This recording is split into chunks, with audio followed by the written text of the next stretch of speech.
Welcome to the AFMN radio broadcast, a production of the Artisan Fiber Mill Network, the voice that cultivates and strengthens the evolving fiber mill industry around the globe. Each episode is designed to give you access to tools, resources, education, and connections to help your business.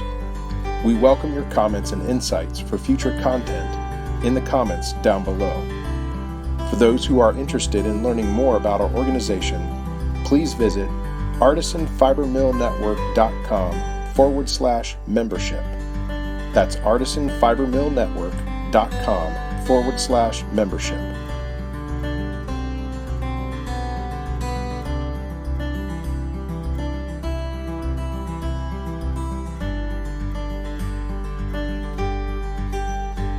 Now here's your host, Terry Stramba.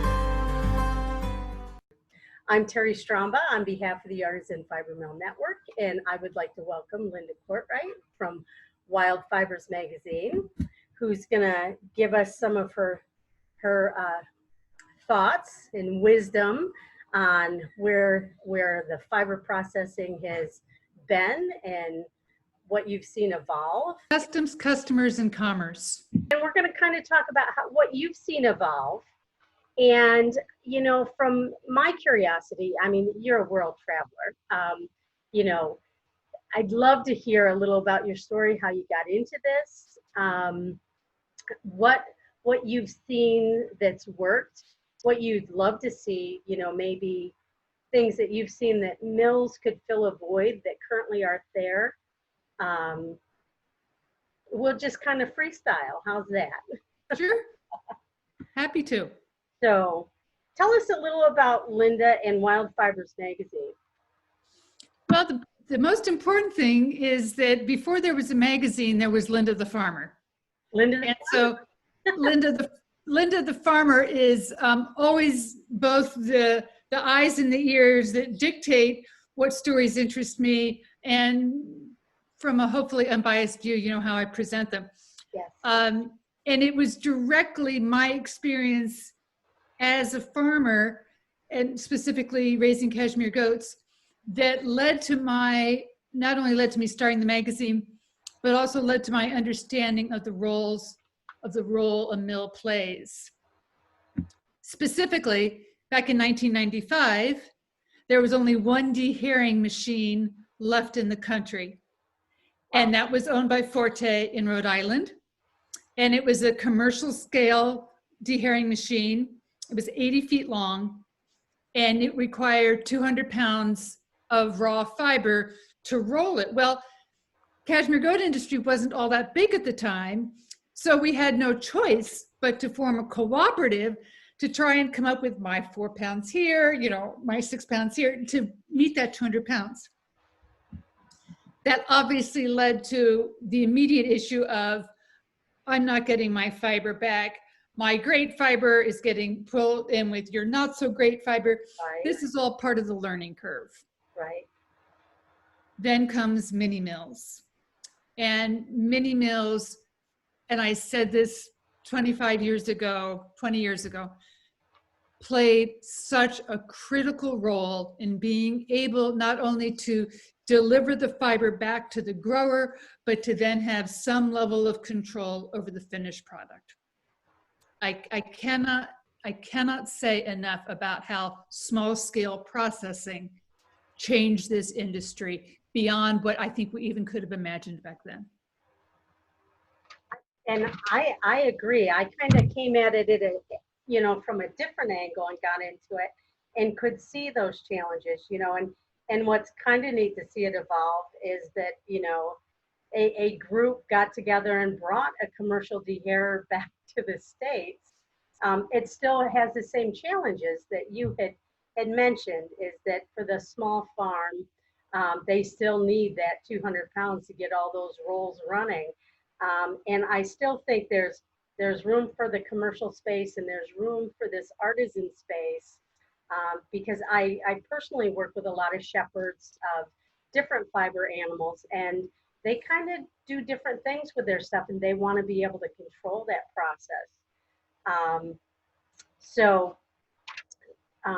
from there, how did the magazine evolve out of that? So it was actually almost exactly, it was July, it was the third week of July in 2003. I can vividly remember it. And I had this idea, and I always say Wild Fibers is the magazine that I wished I could have read before I became a fiber farmer. Oh, nice. You know, at that time, magazines were certainly more robust then than they are today. Yeah. But at that time, you know, your option for researching that information back in 1995 was like, well, you'd have to just subscribe to a magazine that was going to tell you all about protein count, or it was going to go into a level of specificity that really didn't make any sense unless you'd already jumped in. Yeah. You know, Wild Fibers is designed so that you don't have to have any intention of ever owning an animal, or you don't have to be a knitter or a weaver, but you come away from an article going, I had no idea. I had no idea. And furthermore, how that now takes on this global approach. So I came at this idea that I wanted to connect the fiber industry, that it wasn't just about the farmer and it wasn't just about the end product. It was a vertically integrated process. You see, up until then, you always had interweave knits, or you had spin-off, or you had hand woven. No one said, okay, everybody needs to be talking to each other. Yeah. Right? That's Yeah. And that's why, you know, I call this, you know, customs, customers, and commerce. It's all related. So I came up with the idea, and then I woke up the next morning and went, you know, Linda, you have a history of these ideas. Maybe before you know, hit the starting gun, you ought to think about this. So I gave myself the month of August to figure out why this was really a bad idea. So I really spent the month of August 2003 going, what could possibly go wrong? And I realized that what was really at stake was my ego and my fear of failure. Yeah. And I decided that was a really bad reason not to do something that I inherently believed in. That's how it started. Well, I love it. And we're all very thankful that you started. You know, you hit on a lot of the points. I think a lot of fiber mills, you know, come up with the idea of they typically have been farmers to start with and think, I could control my process. And, you know, you run the numbers and think about the start, and this kind of makes sense, but that fear and the launching point all resonate with us. So then, and you're a natural storyteller, I must say, having read your magazine for many years. And I do like the appeal that it could be, yeah, a lot of the people I know that do read the magazine don't necessarily own animals. They like the adventure, the storytelling, and you see, you know, typically different issues that you've highlighted where, you know, maybe they needed processing, or how do they get it to market? In that vein, are there any good stories you have on where maybe a mini mill or an artisan mill has assisted, you know, people getting their stuff to market in a global sense, where, you know, like maybe taking out the middleman? I think what's important to look at right off the bat is to say, okay, so what is the cultural tradition of that area? So if you have no history of hand spinning in an area, then you don't really have an interest, let's say, in putting something to a mill and getting back, you know, a carded, you know, bit of fiber or some roving that you can spin, because that's just not, that structure doesn't exist in your society. Mm-hmm. Look at the US. With what we do, the primary focus is on creating an end product yarn, because there is a much higher proportion of people who want a yarn than just a scoured carded fiber. I'm not saying that that demand isn't there, but look at those two and look at the numbers, right? We have a much higher percentage that way. What I've seen in the last 20 years, including my time when I used to hand spin my own cashmere after sorting it and everything, is that the demand in this country obviously has accelerated that need for small scale processing. But on a global level, I think to Mongolia, where you have a large hand spinning tradition. You know, they will hand spin their clothing, they will hand spin, you know, their yurts.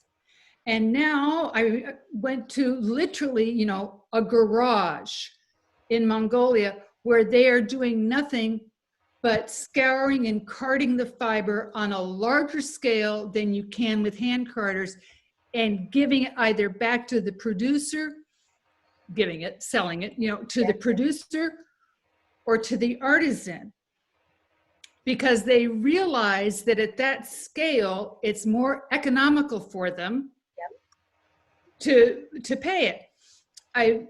In Peru, back in 2009, I was there doing a story, and I was getting ready for my, this was my first meal of llama. Now, I will tell you, and I don't talk about this often, I am a vegetarian, but I will never, I don't believe in ever offending my host. And so there have been multiple times throughout the years when what's coming across on the dinner plate might not be something I would choose. But in this particular case, we were going to have llama for lunch. I'm a huge animal person. It's very difficult for me. However, I have a job, it's my profession. And what was so amazing is that many of the llamas in that area were being processed for meat, as they often are. You know, llamas are typically beasts of burden, they're pack animals. But they also have a protein count in an area where there's very little protein to be had, so they are a valuable source of meat. And what they had done is they had brought in a carding machine. So it was this, I mean, you know, it had a ripcord, not a ripcord, you know, a jiggle string to get it started. And what they were doing is then from the llamas that they were processing for the restaurant, they would then go and sell the fiber to the local artisans who many times didn't have access to the fiber. So neither one of those cases are a full-scale mill, but they are satisfying a niche within the industry to help meet either an existing demand or potentially grow the demand in their area. Sure.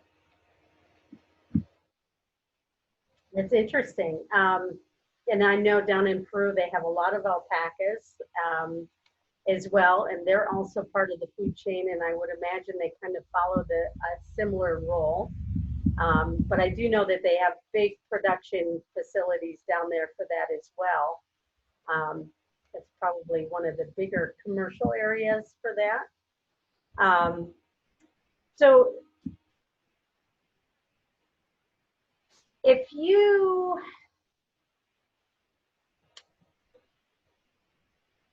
recollected, you know, like on the earliest mills and what you saw at the beginning and what you're seeing now, any pearls of wisdom or what you've seen evolve that has made an impact? This network is trying to support all the mills across the country, not just the country, globally. We have a lot of mills here in the States. We have quite a few in Canada. I know that mini mills, I follow them. They just delivered and set up a mill in Ireland. and they have them, you know, all across the globe now doing all kinds of fibers, not even just natural fibers, but I think the smaller mills are able to, the manufacturers of them are able to adapt to customer needs. They're still small enough where we could go say, we see a need for this in our area. Can you adapt our machine to do that? And they can kind of do that on the fly. And I guess I'm looking at, have you seen us, seen them evolve in certain areas that have really made an impact? Well, from the very beginning, I've certainly seen a huge change in the learning curve. Yeah. Which is true of any industry. Yeah. You know, I don't care if you're trying to figure out the right adjustments, you know, in your carder, or you're, you know, trying to bake the perfect pie crust in your kitchen, right? Yeah. It's all about that experience.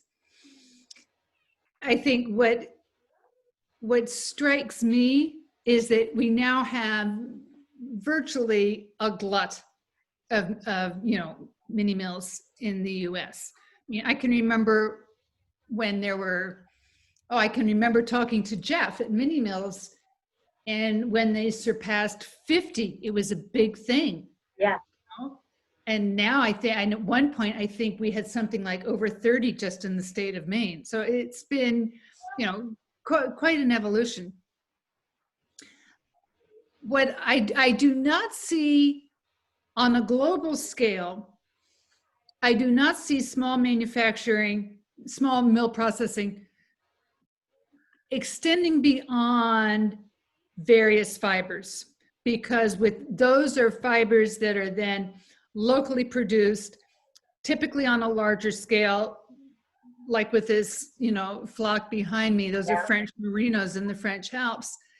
And although they are processing in a facility larger than a mini mill area, compared to the merino industry as a whole, for example, Yeah. it's small scale. So I need to qualify what's mini, small here. Yes. Yes. The not as many in other areas. I think one of the things that has also happened is that I've watched, you know, a number of mills really stake their identity in saying, we're going to do fine fibers, or we're going to start doing our own line of weaving, or we're going to be known for our, you know, teaching classes. You know, you have to figure out what's your identity, what makes people want to go to you. Yeah. And I think that's, you know, obviously that's a rule of business. I don't care, you know, what the product is. I think more, just as important is understanding why mills fail. Yeah. That's an excellent point. And to me, you know, it starts not only with customer service, and in today's social media, customer service is more important than ever. I mean, that just wasn't an issue. You know, if you made a mistake 20 years ago, oh, you know, you might discuss it with the ladies, you know, in your spinning group. Now, one post and you can really put somebody's business behind the 8 ball. Yeah. So customer service is one thing. And then the biggest issue is when a mill destroys someone's fiber. Yeah. And we all make mistakes. It's particularly heartbreaking when your mistakes are affecting, you know, a year's worth of someone's, you know, hard efforts. Absolutely. But knowing how to then handle that in an appropriate way, you know, that doesn't have to be your death knell either. Right. And like you said, it's going to happen at some point. You know, the machine may decide to eat something, or you made the mistake and fed it wrong into the machine. And I do believe it's how you handle that. And I think if we were doing a course, you hit right on, you know, two really big things. Well, three, know what you are and who you are and what you want to play to. And the customer service aspect is you can never talk to your customer too much. And I think sometimes we get their fiber and we don't want to bother them or whatever, but I have found it takes time to do it and you have to plan to do it, but you can never over communicate to your client. And then to that mistake, how you handle it set you apart. You may never be able to make that customer truly happy if you've destroyed their prize fiber, but you can at least make the attempt to compensate them and fix it and explain to them how it came to be, and hopefully win them over and learn, but you may lose a customer, but again, you still have to address it. You just can't bury your head in the sand. All good things. What would you say to inspire or encourage somebody who is either been in this for a while and just think they've hit the wall, or somebody thinking about getting into this? I believe there's still more need than we can fill. There are a lot of mills in the States, but I think what it allows us to do now is focus on localism sort of thing, so that we're leaving a nicer footprint on the earth, that we're not spending so much time shipping. I like the fact that people can drop off at my mill and pick up.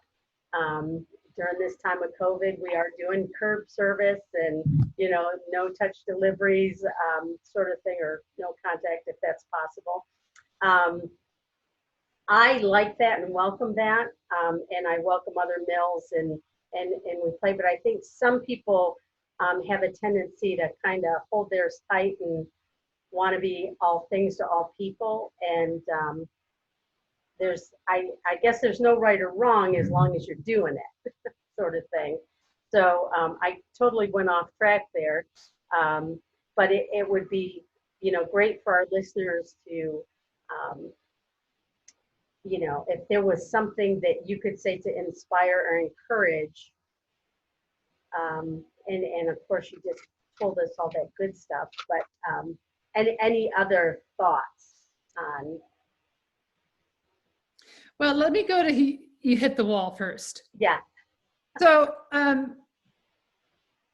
it's amazing how you can start something with all the passion in the world, and 10 years later, you absolutely hate it. Yeah. Right? You wake up in the morning and you think, I just can't get out of bed this morning. I just cannot do it one more time. And, some people might say that doesn't apply not only to professions, but maybe relationships too. And part of it is understanding that there is a certain amount of monotony in the known, right? I mean, it's like, so what's the big surprise today going to be about, right? Yeah. And after 10 years or whatever the amount of time is, that surprise level is gone, thankfully, and maybe not thankfully. Yeah. I think the key thing, and I'm a really big believer, that sometimes hitting the wall, so to speak, is really the universe's way of saying, you're ready for a new chapter. We welcome your comments and insights for future content in the comments down below. For those who are interested in learning more about our organization, please visit artisanfibermillnetwork.com/membership. That's artisanfibermillnetwork.com/membership.